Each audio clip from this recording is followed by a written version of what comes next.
Omarosa was allegedly escorted out of the White House after trying to protest her firing.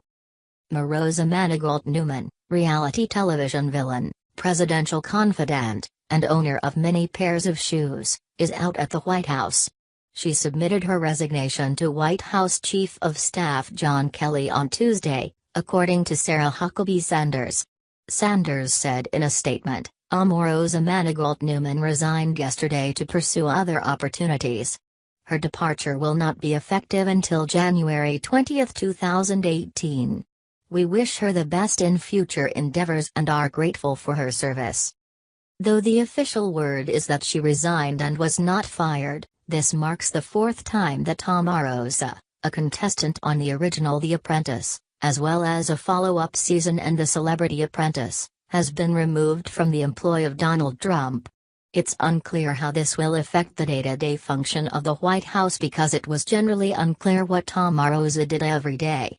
Officially, her title was Assistant to the President and Director of Communications for the Office of Public Liaison, which is in charge of special group outreach intended to further the President's agenda.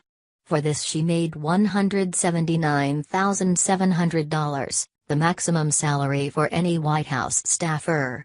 But the headlines that followed her had more to do with where she kept her shoes, all over the White House, and how she was using the headquarters of the executive branch as her wedding procession backdrop, with a bridesmaid luncheon on St. Patrick's Day and a photo shoot that could not be released because that would constitute a security breach. She also invited a journalist to trail her in the White House without notifying anyone else on the communications team, and cancelled an appearance on The Daily Show with Trevor Noah, where she would have promoted her episode of TLC's Say Yes to the Dress. Omarosa was one of the few people of color on the president's employee roster, and the only woman of color. Those among us who are more prone to read meaning into coincidence have noted that her departure fell on the same day that an alleged pedophile, endorsed by Trump, failed to win a seat in the Senate thanks in large part to black women voters of Alabama. The timing is indeed stunning. April Ryan, CNN's White House correspondent and Washington bureau chief, said in a tweet that Omarosa did not go gentle into that good night. She was vulgar, allegedly, and cursed, and reminded Kelly that she helped get Trump elected. Ryan has heard that she was escorted from campus, though the White House has pushed back against that telling.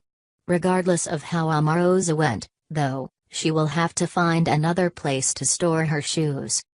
Update, Wednesday, December 13 at 2:55 p.m. In a CNN appearance on Wednesday afternoon, Ryan said that many sources had told her the reasons John Kelly let Omarosa go. First, she was deemed a mood changer, in that she would point something out and the president's whole mood would change, and she doesn't get along with the head of the new HBCU initiative, Jonathan Hollifield. Her wedding was a concern, too, but more generally she did not know what she was doing. General Kelly was tired of it, Ryan said. The Wall Street Journal also quoted a White House official, who said that Omarosa was physically dragged and escorted off the campus at the White House on Tuesday night.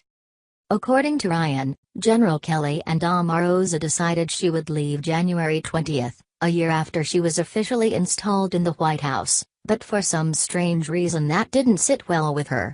She wanted to call Trump after Kelly told her that the president had signed off on her firing. According to Ryan, Kelly told her, "This is not going to the principal's office. It's done." Later, she tried to go see the president at his residence, but Kelly had cut off her open access. The Secret Service then escorted her off the property, at Kelly's request.